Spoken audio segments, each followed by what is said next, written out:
Bonjour à tous et bienvenue dans Un fait, une valeur. Et aujourd'hui, nous allons vous conter l'histoire d'Essilor, une entreprise française qui occupe une bonne première place dans le monde dans son secteur, les verres correcteurs ou les verres ophtalmiques. Isor, bonjour. Bonjour Philippe, alors on trouve deux origines à la société. Alors tout commence à Paris, dans le Marais, en 1849. 13 ouvriers lunetiers s'associent au sein d'une coopérative qui se transforme rapidement en Société des lunetiers, SL. Le grand S et le grand L se muteront en Essel, E2SEL. Au début, la société ne fabriquait que des montures, mais rapidement, elle acquiert des usines et se met à fabriquer des verres. En 1959, la société lance le Varilux, le premier verre progressif pour les presbytes. La deuxième origine remonte aux frères Lissac, célèbres distributeurs de verres et montures, mais aussi fabricants via la société Lisor, L-I-S-O-R. Ils ont d'ailleurs lancé les verres Orma en matière plastique, léger et incassable. En 1972, Essel et Silor fusionnent pour devenir Essilor, le troisième groupe de verres correcteurs dans le monde à cette époque. La suite, après avoir abandonné les montures, Essilor a relevé les défis technologiques en se recentrant sur les verres. Après les verres progressifs et organiques, il y a eu les traitements anti-reflets et durcissants, puis les verres photochromiques qui s'adaptent à la luminosité. Essilor a aussi dû relever les défis de l'internationalisation, c'est-à-dire vendre à l'étranger, puis de la mondialisation, fabriquer dans le monde entier.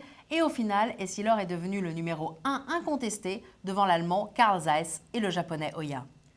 Alors pour y arriver, Essilor dispose d'une culture d'entreprise très forte où les propriétaires sont nombreux et actifs dans toutes les prises de décision. Toutefois, nous retiendrons deux hommes pour illustrer l'histoire du groupe. Tout d'abord, Bernard Metnas, qui est entré comme ingénieur en 1948. Il est l'inventeur du célèbre Varilux et il dirigea la société jusqu'en 1991. Le deuxième est Xavier Fontenay, l'homme qui va accompagner la mondialisation.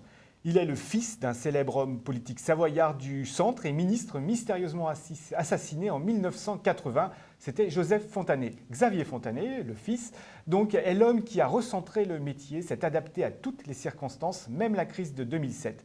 En visant tous les marchés, même ceux des pays pauvres, il veut corriger les yeux de la planète, même s'il doit former les opticiens pour y parvenir. Il a été meilleur que ses concurrents en restant modeste et fidèle à l'esprit d'origine de la société et à son histoire personnelle, mi-savoyard, mi-breton. D'ailleurs, Xavier Fontenay est un libéral humaniste. Il adore Friedrich Hayek, mais encore plus l'humanité de Frédéric Bastiat. Il en veut à l'égalitarisme de Jean-Jacques Rousseau et à l'étatisme de Colbert, à l'origine pour lui des blocages à l'esprit d'entreprise en France. Aujourd'hui, Fontanet a passé la main à Hubert Sagnières, qui a quand même été classé patron le plus performant en 2013 du CAC 40 par le magazine Challenge. Et si vous parlez du CAC 40, il faut évoquer l'attitude très saine qu'Essilor entretient avec la bourse. D'abord, Philippe, parce que c'est une valeur gagnante. Pas une seule année de baisse depuis 2009. Il faut dire qu'Essilor est coté depuis 1975. En 10 ans, l'action affiche une progression de près de 300%. En effet, Philippe, et puis il y a aussi autre chose à noter, c'est tout de même l'esprit tourné vers l'actionnariat salarié en allant un peu plus loin que les autres dans la participation à la gouvernance même de la société. Isor, merci. On se retrouve quant à nous pour un prochain Un fait, une valeur.